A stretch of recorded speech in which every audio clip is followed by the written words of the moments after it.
Alright, welcome everybody back to my channel. My name is Bilkis.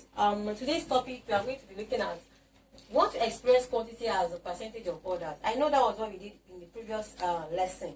Only that today we are going to be looking at the question in form of word problems. So before I continue, please I'll ask you all to please subscribe if you haven't subscribed, and hit the notification bell so that you can get up the notification anytime my words upload. And please, if you have any clarification based on the previous lessons that we have had, you can reach out to me via the comment section. And then please do not forget to share this video with as many friends as possible. Also, please do not forget to like this video. Alright, now let's delve into it. Now the first question is this. In a box of 200 oranges, I have a box containing 200 oranges. Now out of that 200 oranges, I have 18 oranges that are what? Bad. Now what percentage is bad? That's the first question. Then the next question is, what percentage are good? Or is good? That's English problem anyway. Alright, so the total oranges is what? Total oranges is what? 200. The ones that are bad is what? 18. Now, percentage. Now, I want to look at percentage of the ones that are bad and percentage of the ones that are what? Good. Now, let's take it one by one. Let's take the percentage of the ones that are bad first. Now, in calculating percentage of oranges that are bad, we know that the actual figure of oranges that are bad is what? 18. Isn't it? Now, generally, 18 oranges are bad out of what? 200 oranges. Out of what? 200 oranges. So we are going to express it in this fraction form. Do you understand? Now, I want to know from this fraction form, what is the percentage of this one that are actually bad? So it's going to be 18 over 200 times 100. So this 0 will negate this 0. This other 0 will negate this other 0. This, how many can I get in 2? 1. How many can I get in 18? 9. So my answer is what? 9%. So the percentage of the oranges that are bad is what? 9%. Now, based on this that we have, we want to now use this to compute the percentage of the oranges that are good. So the oranges that are good will now be equal to what? 100% minus this 9%. And that will be what? 100 minus 9.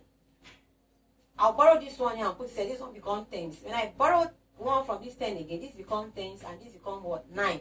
10 minus 9 is what? 1. 9 minus 0 is what? 9. So my answer is what? The oranges, the percentage of oranges that are good is now what? 91%. While the percentage of oranges that are bad is just what? 9%. Now let's take one more example so that we can understand better. Alright, now let's look at this other example. A piece of elastic is 48 centimeters long. This is an elastic, it is 48 centimeters long. Now it is stretched to a length of 60 centimeters. Because it is elastic, I can stretch it further than this. Do you understand? Originally it was 48 centimeters, but when I stretch it because it is elastic, it became what? 60 centimeters in length. Do you understand? Now what is the increase in length? Now the increase in length is going to be what? Increase in length is going to be what? It's going to be originally it was 48 centimeters, but when you have stretched the elastic, it became 60. So what is the increase? The increase is just going to be this new length minus the old length, and that is 60 minus 48, and that gives us what? 12 centimeters. So the increase is what? 12 centimeters, because originally it was 48, but when I stretch the elastic with 12 centimeters, it increased with what? 12 centimeters. Alright, now the second question is this. What percentage of the original length is the increase? Now, what is the increase? The increase is 12. And so they say, what percentage of the original length is the increase? This is the increase. Original length is what? 48. What percentage? It will now be what? Multiplied by what? 100. Is that clear? Now, let's take it one by one. I can use 4 to divide both of them. And I can use 4 to divide either this or this. So it depends on whichever one I want to choose. So I can also use 12 to divide this and this also. It depends on what you want. So how many steps can I get in 12? 1. How many steps can I get in 48? Is 4. So I have 1 times 100 up and I have 4 down. What else can I use? I can use 2 to divide both of them. And at the same time, I can use this 4 to divide both of them. So to make it faster, I can use 4. How many 4 can I get in 4? 1. How many 4 can I get in 10? 2. Because 4 times 10 is what? 8. So I'm going to subtract 8 from 10. I'll be left with what? 2.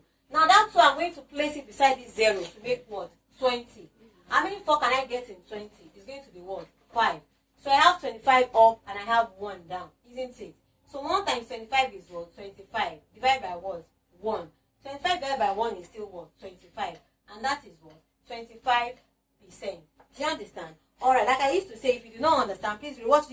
many times as possible until you understand.